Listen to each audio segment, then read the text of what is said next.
Good evening. You're listening live to the Extreme Movie Show. I'm your host, Rob, broadcasting to you from the Pinos Palace just west of Orlando, Florida. I am in the Extreme Studios with RDV on the SAT feed, and we're going to be talking tonight about RIP videos. We like to call it rest in peace because obviously the entertainment industry is abuzz with the passing of Gene Hackman, a guy who's 94, 95 years old. Great career.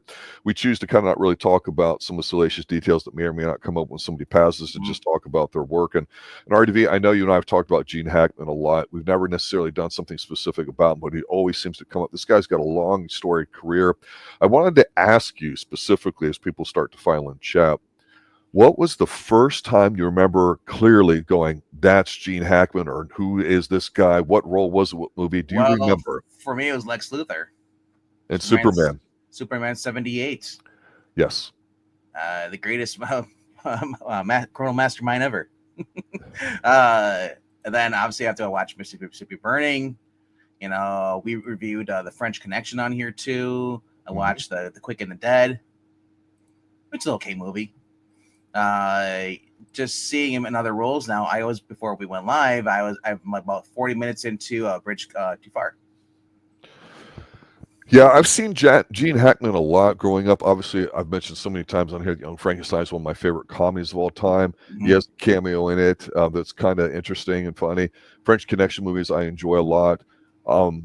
This is not so much to really kind of go in any particular order to talk about Lowe's work or how great he is, but there was a characteristic about Gene Hackman that you and I wanted to bring up based on some of the things we've talked about over the past few years, and that's this. We've talked about themes of movies in the 70s and the 80s and the 90s. To make somebody that looks like an everyday kind of man, a guy you'd see in whatever grocery store like that, not going, oh, that's a movie star. You look at a guy like that, and he's a man's man. He's not a man's man in the way we might think of like a Clint Eastwood or whatever, but he's more of those old school tough guy actors. And by tough guy, I don't mean physically tough, but a man, competent. Yes. We don't see that anymore, do we? Intellectual alpha. That's what he is. He's he doesn't need the bronze. He hires the people who have the muscles. Exactly. He doesn't get his hands dirty. For those who are just tuning in, hello to Jim, hello to Desert Rose. If you look in the video description, I listed about at least 30 movies that he's been in. He's been in way many more than that because I knew I couldn't fit all of them on the screen here. So I figured, you know, they're in order by year and stuff. He's been a lot. I've never seen Hoosiers. I know a lot of people love that movie. He's been in just quite a few, more than I've seen. And we just talked about a couple of them. And a couple of them are actually, I was like, oh, he was in a 1967 Bonnie and Clyde movie. But honestly, you wouldn't know that unless you right? IMDb. Yeah. Right. I want to look at that. I want to watch that. He's in the Spores, another like little sci-fi movie. The Gypsy Moths, and then on to the French Connection in 1971 as I start recognizing stuff. Because a year later he does a Poseidon Adventure, which is an awesome movie as well. Yes. Never seen Scarecrow or The Conversation. Then he had the French Connection 2. He did Night Moves, A Bridge Too Far, which is 77, which I was watching before we went live here, which is a really good movie. It's 3 hours long. Is it a war movie? It's a war movie, right? Yeah, World War II, going behind into Holland. You have Sean Connery. You have James Caan, you know, and so it's like Robert Redford, man. It's like everybody I want to watch. Exactly. In a movie. And so far it's passing the Meg test. Then you got Superman 78. And then you got Superman 2 came out, you know, in 2 years later, 1980. Uncommon Valor is another one he did in the 80s. Hoosiers, 86. Then Quest for Peace, which nobody wants to talk about Superman 4. Mississippi Burning is probably one of the very first movies I watched that was serious with him. You know, dealing with the civil rights, you know. It is a very, very good movie. If you've never checked that out, check it out. It is good. It's pretty intense, right? It Just is. Due to the subject matter. Yeah. And Hackman is the kind of guy you could put in that role and be like, oh, you're like, I'm glad you're doing it, not me, right? Yeah. and you're like, damn, he's good in that role. You got The Package, which came on 89. Not sure what that's about. Class Action in 91. Unforgiven, another good movie with him. Yep. It was in 92. And then he's in a year later, he was in Geronimo, American Legend. Then in 93, he's with Tom Cruise in The Firm. Wyatt Earp, the one movie nobody watched because 94. And then, and yeah, like I said, we have the Birdcage was a really weird role for him. He's in drag and stuff. It was weird. Get Shorty, 95, Quick and the Dead. It was all same year as that. And I mean, State, which was brought up and by Jim Sorensen. Yep. They can't, Then Heist was 2001. Heartbreakers was another one he did with Sigourney Weaver, Jennifer Love Hewitt. Then the Royal Tenenbaums. I mean, that's just like 30 movies that he's done, and he sadly 4 years later he had to quit acting because he had a heart problem, so he got a pacemaker and everything, so these last years of his life he's just been enjoying life. Yeah. And as a 95-year-old, I mean, it's I do some consulting work as my professional thing, but I have a side gig where I meet some older people, and it's hard to meet people that are active and alert or have a combination of those things. And Gene always seemed to have that well into his 70s, and we're getting to a point where a lot of people we know are older. So it's always great to see that no matter what happens, if you can be productive. By that, I don't mean the whole thing that some people hate about America, the productivity and having to work and all that. I just mean somebody that wants to do something, right? You can be productive a lot of ways. And Gene strikes me as the kind of guy that he takes on all these roles where he's got to be strong. And, when I go back to, let's talk about Superman for a minute. So when I first saw that in the big screen, to me, I still think those Superman movies are the best. It's not a argument about whether they are, but I remember Gene Hackman, like in one of them, talking about his price dealing with these I think it was Superman 2, right? The bad guys coming in, right? And he's like, I'll give you Superman, I just want Australia. And I remember I always remember that with Zod, because it's like it's just, he's so good, right? And as a kid, I'm watching going, I don't know who that guy is, because he doesn't look like anybody. He's not Superman. He's not Zod. He's just some guy that's kind of smart, right? Yeah, he's like, I'll give you the one thing that you don't have. He's like, what's that? I'll give you Superman's secret identity, where he lives and where he goes. Yep. So I was like, oh, he's so evil. And he's so perfect for the role for Lex Luthor. And I said, I love the whole thing with Otisburg and a plot to destroy the San Andreas Fault and have new Lexburg. California, goodbye. Yeah, another thing I had mentioned to you recently, I was always brand myself as the 80s kid as a teenager and you the 90s guy. And I mentioned how we've talked about the influence, or at least I brought it up, the idea of government influencing Hollywood and media in general United States, and how things have changed over the years. And I think going into late 80s to early 90s, when culture is definitely changing from, we love America, America's great, we'll kill everybody. The only thing that wasn't American that was cool in the 80s was ninjas. And then you get into the 90s, and all of a sudden it was cool to be a spy. It was cool to be a government agent. It was cool to be a lawyer. It was cool to be all those things that nobody really likes. And so when you see a movie like Crimson Tide, this is a perfect example of Gene Hackman and him going at it, and you're like, geez, man, is this what it's really like when people in those special things have a disagreement, shall we say? And I love the fact that, Denzel, you can't stop him. Yeah, you just cannot. But you put Gene Hackman in front of him, and you're like, okay, who's going to win that? And you're like, take my money. I don't care that it's on a sub. I don't care what the politics are. I don't care if they're in Kaplakistan, where it doesn't matter. I want to see these two go at it. And just the way Gene could look at you and just be like, okay, all right, I got you. I mean, it's just so beautiful. Like I say, the description that Jim had here, I think, is a nice one. He says, I've seen Gene Hackman in bad movies, but he was never bad in them. No. Great way to describe it. Oh, I'm trying to think. I'm looking up the cast from Back to the Future. Mr. Strickland, James Tolkien was the same thing. Back in his day. You think of you brought up the whole Denzel Washington and Crimson Tide staring off with Gene Hackman. Gene Hackman just he's serious. I'm legitimately not gonna give you an inch at all. I'm gonna do what I want to do. Whether I don't care if you're Denzel, and it's kind of how James Strickland was. And he was principal of Strickland, but he's James Tolkien. Sorry, was in all his movies. That I only did a couple, but I mean, he was in what was it, He-Man, the Master of the Universe? The same thing. He's got the shotgun. He's like, let's go. It's like Gene Hackman is the same way. He's like, in Unforgiven, in Along with Quick and Dead. He grabs his rifle. He's like, I'm not gonna bend. You're insignificant. He always plays the villains, which I love about this. So you gotta have a good heavy, right? And yes, and he is and Gene Hackman was always a heavy. Yes. like I said, so it was sad to see him quit acting, you know, as early as he did in 2005. But Well, yeah, we've briefly touched on how acting's changed, yeah, since the '40s and all that. We don't really dive into it. That's not our forte. But I think Gene strikes me as the kind of guy that picked and chose a lot of what he wanted. He wanted to act. I mean, there's a lot of actors that just want to yeah, act, but sometimes you're dealing with a lot of BS having to get something done. But I look at like the French Connections. I look at he's involved in quality stuff for the most part. And so to me, I always have that conspiracy guy element in me. I just have always liked the other side of things. Maybe it's growing up as a kid in the '70s with the counterculture where you had In Search Of and TV shows that, would make you look at, the secrets of this and all that. It was just cool. And I remember seeing the conversation. I'm like, dumb, boring. Why do I want to watch this? And I'm like, yeah, the government really does listen to you, and they don't. And this is back like in the '70s, right? So what makes it into pop culture, the government's already had for a good 10, 20 years.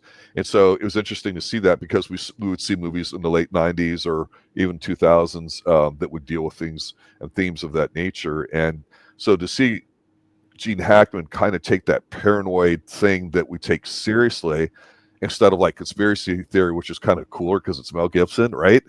Gene Hackman, when you watch it, it's kind of a little unnerving how he loses it. And he kind of does a little bit of that role in another one of those movies that he was in around 20 years ago. I can't think of the name of it. And I just makes me go, yes, the conversation. So he has movies that today's younger generation, you don't hear about more, because these top 10 lists of greatest movies of the past 50 years, hey, well, guess what? 50 years would be what? 75? So you're already going past some of these movies that are really, really great. So it's kind of weird to explain, but it's almost 2 generations where these top 10 lists are going to be replaced by CGI-ridden crap. And really, again, the movie is the movie, but we watch it because of the people in it, I think. And I don't know how you feel about it, but that's one of my things about movies. If the guy's in it and I like him, I know I'm going to want to watch a lot of his movies. We'll watch anything with Denzel. We'll watch anything with Gene Hackman. The list of these types of actors, to me, is getting a lot smaller. Yeah, and reading about his life, pretty much, he's from San Bernardino, California. His parents divorced when he was young. He was 13, and his father left the family. So then, sophomore year, he left home at 16 and lied about his age and enlisted in the United States Marine Corps, and served 4.5 years as a field radio operator, stationed in China and later in Shanghai. And when Communist revolutions conquered the mainland in 1949, he was released to Hawaii, Japan. Then he was discharged in 1951. Then Hackman moved to New York City, basically where he worked at various jobs. That his mother died in 1962 in a fire she had accidentally started while smoking. And then he studied journalism and television production in Illinois under the GI Bill. And they left without graduating and moved back to California. And that's when he got into acting. You don't hear about stories like this anymore. It's like, it's sad that his mom passed away from smoke, not from smoking, but because the fire started. But I mean, you wonder how it was his father. Have you ever see his father again? Like, when fathers would leave like that, it was common. People get divorced. Sometimes the father was, he'd moved out to a new family. It's a sad thing, but it happens. But the guy did well for himself. He basically refused to give up, put himself forward, and got into acting. And maybe that has a personal effect on how he acted. Seriously. I think so. I was just going to say, I think you're right on that. It's amazing how we've talked about this pattern from older actors that might have been in the service, might have floated around. You never heard that. My dream ever since I was a young child was to be on stage or be in the theater. Yeah, I know. Perform on the big screen and be loved by. You don't hear any of that. They're working, they're whatever, and they bring that sense of professionalism to the role that they're doing. And also, we've had a discussion of what does it mean to be a good actor, which we'll pick up again someday. And Gene just has a certain kind of charisma where, again, you want to see him. Clint Eastwood, people say he really couldn't act, but you're not watching it for him stretching his roles and being something he's not, right? You're seeing how good he does it, like guys like Charles Bronson. Yeah. So to me, when you see this, it's like you can't make Roger Moore in 007, James Bond, be a super tough guy. You can have him be mean and be dark, but you can't have him beating the shit out of people. That you just have to being smart because that's what he is, right? Look at who his friends were when he got into acting. He met Dustin Hoffman. Yep. Dustin Hoffman got his first role in a Playhouse, acting school in California, the Pasadena Playhouse, and then he meets Robert Duvall. And just like another great actor. Yeah. From that on, they're all in, like, they started doing movies together, or at least, just getting each other and just hanging out. They stayed friends. Randy Quaid comes along and becomes a friend of his as well. Mm-hmm. The guy the guy touched a lot of lives. 95 years old, that's accomplishment. Just he had a family. He had some kids. He had grandchildren. Mm-hmm. He just lived a comfortable life. He finally earned it. Well, he didn't really seem like he wanted to be out publicly a lot, too, right? So a lot Well, of people today can't handle the pressure of being a star and all that. Yeah, he was very, very scrawny, very soft. Well, he's on heart medication. He can't do much. So it means you have a pacemaker, you start losing weight. And when he was out, he looked like He looked his age. He looked like Dick Van Dyke when you see him. How skinny he is and stuff. It's like, Dick it was Van Dyke sad. was really old too, yeah. Because for me, when I saw him right there in this photo right here, the middle photo, that's when I first discovered him. That's what he looked like. That was the 90s, early 2000s. Yep. He was already old. And it dawned on me, like, wait, he was born in 1930. No wonder he was, it's like. He's in the 70s. Yeah. Well, here's the thing, and we just kind of want to touch on him because he's such a great actor. I think that that old idea of sometimes you can kind of look whatever, then all of a sudden age hits you, like a ton of bricks, and you age like 10 years in a year or whatever. Things happen as you get older. It's how you deal with them. We've talked about Tom Cruise does not look young anymore, even though he still is youthful looking and has a boyish look. You can definitely see it. That's why he's quitting doing the Mission Impossibles. He can't run as much. He's physically he can't do it anymore. It's hard. And Clint Eastwood's going to be another name. I know there's going to be a lot of people out there. Well, we're talking about that. Actors are going to die soon. Clint Eastwood, that's another big actor. In his 90s, William Shatner. Mm-hmm. It's like, I'm surprised that those two are still around. I would have thought that Clint Eastwood would have gone after he did the movie The Mule, Back, some older generations that have gone through war or have gone through tough times, there was this idea and this concept of, and maybe we'll explore this later with older actors or whatever, that the work keeps you young, that hard work is honest work, it's good work. Yes. That's not to belittle anybody and what your approach is to how you produce and run your household. They also believe that you weren't going to make it to 60. That was back in the day, when they're going to the 40s and 30s. Especially his generation. Yep. Yeah. Yep. You smoked. They had no filters. So they figured we smoke and then you drink and then you worked hard and that's it. You raise a family. It's if you made it to 60, you had a good life and then you went to retirement. Yeah. Now I'll close with this. Obviously, it's just a short, quick, rest in peace kind of video for Gene. Anybody has in particular Gene things up there? I know we're redoing our timeline for the poll because we're going to be reviewing Reacher and a few other things coming up. So I think we'll probably do one or two of Gene Hackman's here soon, just because he's got so many good ones. So I want to let everybody know to look for that. Probably next Sunday. Yeah, and I was going to say my whole thing with Gene Hackman is this. He had this quality about him where he's just a really good prick in a good way. And I like that, where he had a spine. Confident. Especially you see this if you watch Bridge to Fire. Yes. Yes. Not to be like a prick, but more like, he calls people on their bullshit. Exactly. Yeah. That doesn't mean you're going to beat somebody, but it's not like this one. No. I mean, it's like he doesn't like being talked down. Yeah. He doesn't exactly. want, don't lie to me. Tell me the truth. And if you don't lie to me, I'm going to embarrass you. So. Yeah, Gene Hackman, you can't go wrong with generally with his catalog as one of the few actors that I think we can all agree, generally speaking, at least you and I, RDV. Go check out. I wouldn't say he's like John Wayne, but I'd say he's in that class of actor. Yeah, and some people will give John Wayne kind of a thumbs down for the, hey, I'm pro this, pro that, and all my moves are exactly the same. I don't really know about that necessarily. I'm more familiar with Gene Hackman's catalog. Even though there's a lot of type of rules, Gene just seems really strong, Yeah, and you're right; they both are in that way. In the type of roles they do, True Grit, that's pretty much a Gene Hackman role. Pretty much the way he acts, Yeah. What do you mean the kid can't swim? Well, yeah, kick him in there. He can make you feel like you didn't have to look like a 150-pound soaking wet teenage boy that is 30 years old to be a movie star. He's a man. He looked like it. He looked like somebody you could work with, no matter whether it was physical labor in the office, in the military. He just was a strong personality on the screen, and I appreciate it because it was genuine. He didn't have to fake it. He didn't have to do anything outside of just being himself a little bit. I mean, the era breeded types of actors. Gene Hackman was one of them. You had Sean Connery. You had Clint Eastwood. Robert Duvall. You had all these serious actors. John Wayne. It's like I said. They all had class. Yeah. They're not on TikTok, Twitter, complaining about lifts not letting them give a ride because they're too fat. It was all about seriousness. Okay, I don't know where that came from, but okay.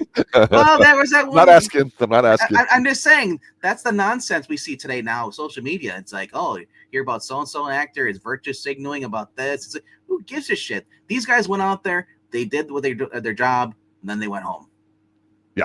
Yeah, exactly. Shut up, take my money, act good, and enjoy it. Be entertained, which is they weren't trying to like stay relevant by making stupid comments or I'm getting rid of my Tesla. Screw you, Elon Musk. Okay, he's already got your money. Like I said, they weren't. That's the caliber of stupidity of actors and actresses today. It's they people think that they think they matter. That's the difference between the actors back then. You know, the other ones back then knew they were just an actor. These ones think they're above everyone else. The elitist mentality. Yeah. It's a case of knowing your place in the universe, right? Yeah. Yeah, I mean, that's maturity. Well, Gene Hackman is one of those guys. I will sit there and say, damn it, I hate you British people coming over and stealing all the roles. But if they're there and you do it, that's fine. But he's our guy. He's American. Go. All right, guys, we changed what we were doing tonight just to talk about Gene Hackman a little bit. So I want to say thanks for showing. Let us know. Look for that. Final thoughts, sir. Final thoughts. If you want to see more stuff like this, remembering other actors, there's a playlist. The one we previously did before this was guy from Rocky, Apollo Creed. What his name is? It's been a while, man. But anyway, I'm just saying. That would be Carl Weathers, sir. Carl Weathers. My mind's going. Creed, because all you guys been talking about, you and Pixel, is Creed. I haven't been talking about Creed. No, when you guys were doing those reviews all last year, it's all my mind is like, yeah, it's Creed, because I don't hear people call his names, you know. So I also don't read articles and gossip where they talk about celebrity names. I watch the movie, and I don't really care who the actor's name is sometimes. I just want to, if it's a good movie, that's good. But few and far stand out, and that's what Gene Hackman did. He stood out really well, and he's just got a prominent career and a prominent life, and condolences to the family. Yep. And what's coming up next here in just a minute as we switch streams? Well, we don't have to talk about that. It's be a separate playlist. You are correct, sir. Yeah. Let's count to 3. 1, 2, 3. It's gonna be Reacher episode 4, so we can leave that for a cut later. Yeah. Good night, everybody. Later.